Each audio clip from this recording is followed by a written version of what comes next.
আপনাদের সিরাজগঞ্জ জেলা সাদাতপুর থানা বাস স্ট্যান্ড আপনাদেরকে ভালো একটা জায়গা দেখাবো। আপনারা সাথেই থাকুন।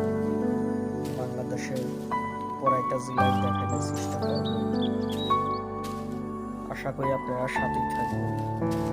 আমি চ্যানেলে